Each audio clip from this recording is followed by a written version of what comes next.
Саламатсыздарбы, кыргыз тилин сүйүүчүлөр.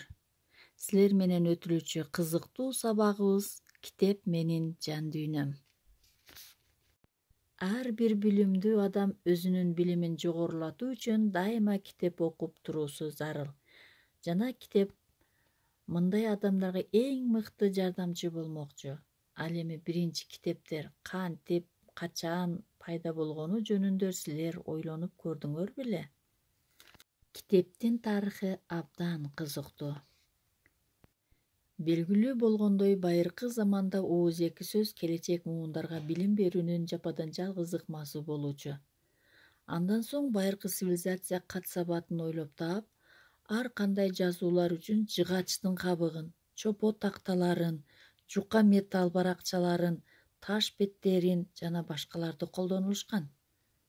Байыркы Египетте жазууларды папирустун, камыш өсүмдүгүнүн баракчаларына жазышкан.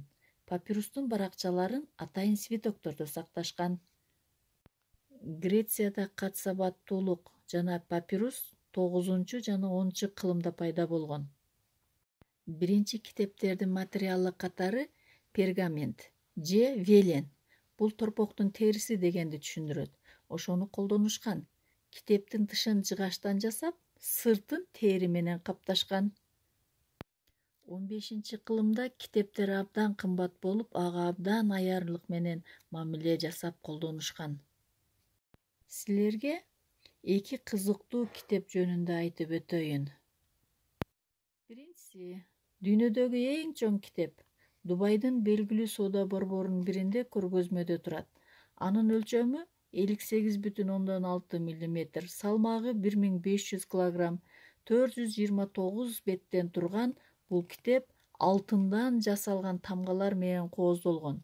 Бул китеп Мухаммед деген китеп. Мухаммед пайгамбарыбыздын жашоосу жөнүндө окуялар топтолгон. Ал эми дүйнөдөгү эң кичине китеп Чеховдун Хамелеон китеби. Китептин өлчөмү 0,9дан 0,9 мм чейин. Ар бир барагында 11 саптан текст жазылып, 3 түстөгү иллюстрациядан турат. Силерге китептин пайда болуу тарыхы мына ушундай оор жана кызыктуу экендигин баяндап бердим. Көңүл бурганыңыздарга рахмат.